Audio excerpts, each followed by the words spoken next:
transparency to the American taxpayer. We're going to give each of you up to 5 minutes for an opening statement. Then myself and the ranking member will each control a total of 5 minutes each for the purpose of asking questions. I'll now yield 5 minutes to Mr. Rogers for an opening statement. Thank you, Chairman Stout and Ranking Member Morelli, members of the committee, for having us here today. I'm here with Ranking Member Smith, my partner on the Armed Services Committee. We appreciate your consideration of our budget request for the 118th Congress. Rest assured, we take the expenditure of taxpayer dollars seriously. Every dollar entrusted to us will be used to advance our nation's security interest. The Armed Services Committee authorizes and oversees over half of all discretionary spending in the fiscal year, yet our committee is not funded accordingly. The growth of defense spending has outpaced HASC's ability to conduct proper oversight. The American people expect us to review every dollar the DoD gets and every authorization they use. For 62 straight years, our committee has produced an NDAA to implement oversight and authorize the DoD. That doesn't mean the task is easy. Members on both on and off the committee are more engaged in the process than ever before, which is great. During the FY 2020 NDA, members submitted around 1,000 proposals and nearly 1,200 amendments. Yet in FY 23, those numbers grew to 1,500 proposals and 2,100 amendments. The amount of effort and time it takes to evaluate all of those proposals outpace the amount of time our members and staff have. Thus, we are shortchanging this body and the American people. The Armed Services Committee has not seen a cap increase since 2009, yet the workload has exploded. This is one of the reasons we're seeking more staff. We cannot let the workload hamper the demands of the members on and off the committee. HASC has also permitted 7 legislative subcommittees in the House rules. In the last Congress, Chairman Smith, with my concurrence, created a 7th subcommittee. Yet we were not provided additional staff and resources to fully support that subcommittee. In fact, we took one subcommittee to help staff and fund the new one. With additional resources, we will be able to fully support members on these subcommittees. HASC also does not have a travel budget. This is a growing interest in holding field hearings across the country. Under our current budget, the committee doesn't have the ability to do that. We're seeking additional funding so that we could hold field hearings outside D.C. As members, we all know how important it is with the work we do. HASC is very fortunate to attract people that are predisposed to serve this country. On our staff, we have former fighter pilots, Marines, sailors, soldiers, PhDs, and lawyers. Don't hold it against us, we have lawyers. These people all are attractive to the executive branch and the private sector. We must be able to recruit and retain the best staff we can. A budget increase will ensure we have the staff to support our work our members require of them. And thank you for your consideration. Now I yield back. Thank you very much, Chair Rogers. Ranking Member Smith, you're now recognized for 5 minutes. Thank you. Briefly, I agree with everything Chairman Rogers said. We've worked together on this for a long time. I have a statement which I will submit for the record. I just really want to emphasize the point about how the budget hasn't grown since 2009 for our committee, and in particular the importance of the staff. As the size of the defense budget and the oversight responsibilities have grown, that in it of itself is overwhelming. But then, as we all know, the NDAA has become a vehicle for a lot of other issues that aren't necessarily directly in our jurisdiction, which is fine. And by and large, the other committees work those issues, but it is still our staff that then has to make sure that we know what's going on when we put it into the bill. I mean, every year our staff members, they have the expertise that Chairman Rogers described, but then they get to become experts in all manner of different other issues that are coming their way. So at the end of the day, what we need more than anything is more staff in order to properly serve the House. I think it is outstanding that in our bill, pretty much all 435 members participate at one level or another. Chairman Rogers gave you the statistics on the volume of the amendments submitted. That's great. But we need the staff to be able to properly vet that and properly handle it. So I hope you will consider that request, and I yield back. Thank you. Thank you very much, Ranking Member Smith. The Chair and the Ranking Member now each control 5 minutes for the purpose of asking questions. I'll yield to Ms. Bice. Thank you, Mr. Chairman. It is great to see both of you at this committee this morning.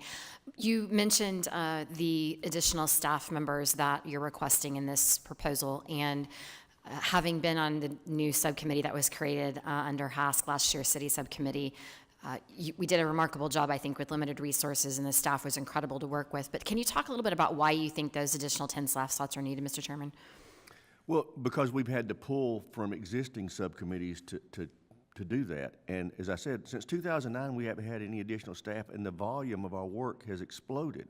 So they were already strained, and I know everybody expects us to do good oversight. Well, the NDA is oversight. You know, nobody else in this body passes an authorization bill every year. In fact, nobody else in this body passes an authorization every decade. So we have enormous amounts of work in pulling staff away from existing subcommittees to take on this new responsibility, which is very important. As you know, the theater of warfighting is evolving, and having this specialized technology needs to be focused on, and we have to do that with these subcommittees, and we can't do it adequately, in my view, without additional staff. Do you think that additional staff will help with oversight as well? I know it will. Mr. Ranking Member?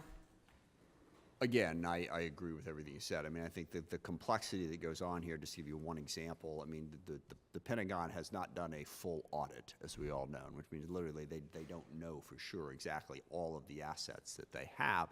And there's a reason for that. And the reason is because the Pentagon is the mother of all bureaucracies. I mean, it's an enormous amount of money. It's an enormous amount of responsibility.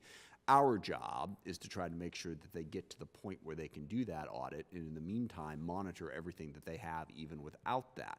And the level of expertise required in the staff, I mean, we all can come up with the ideas. We can say, we ought to do that, okay? And it's the staff that then has to dive into the code, dive into all manner of, I don't even know the terminology, to be perfectly honest with you, to understand the regulations and the law and the history, so how you can do that effectively. And that staff expertise is what makes our committee go, without question.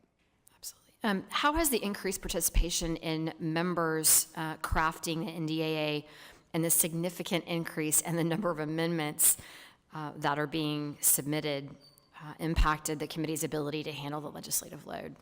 It's been pretty overwhelming. You know, that, again, I emphasize, we authorize over half of all discretionary spending. Just in its own jurisdiction, this bill is big.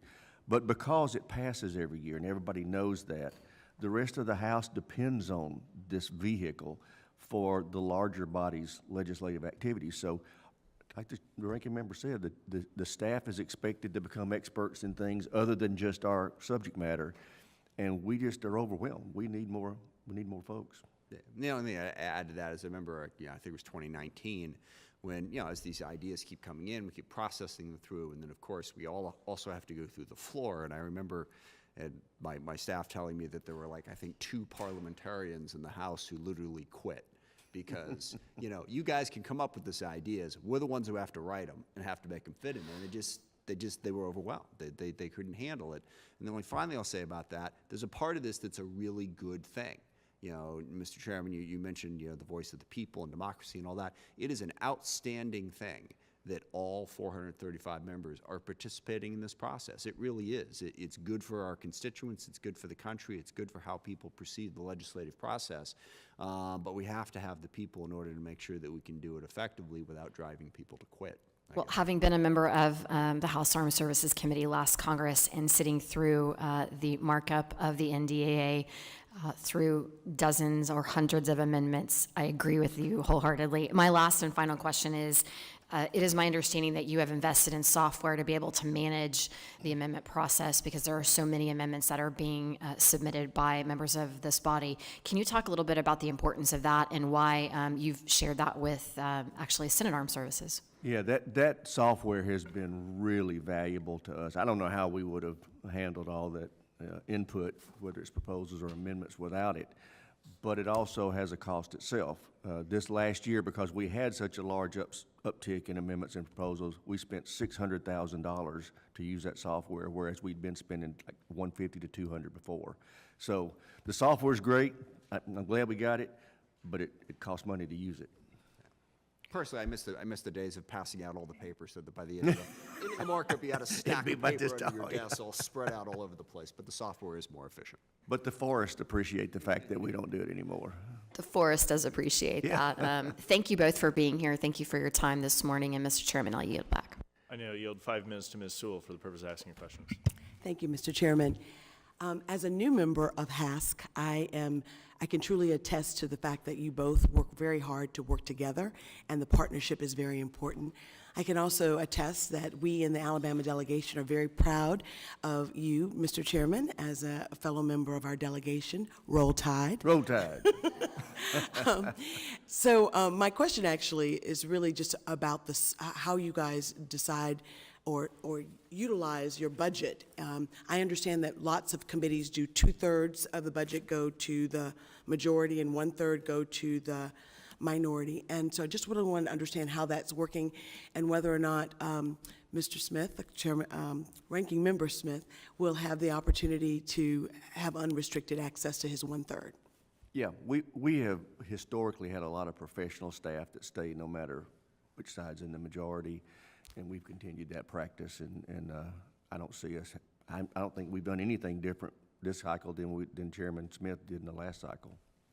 Yeah, and that's a crucial point. We don't do 2/3, 1/3. We have a general budget, and then we decide between us how to do that. And the overwhelming majority of our staff is viewed as bipartisan, and a number of people who worked in our majority in the previous Congress are now working in their majority.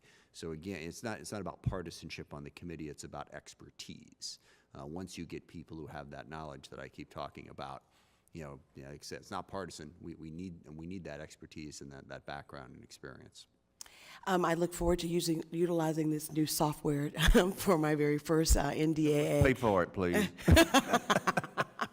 And I just want to say what a pleasure it is to serve on a committee where there really is true partnership and bipartisanship.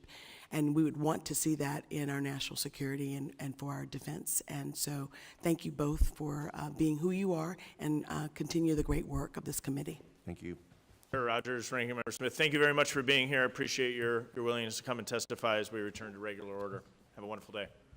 Members of the committee are advised we're going to do one more panel before we travel down to votes. We're going to do this as efficiently as possible, and I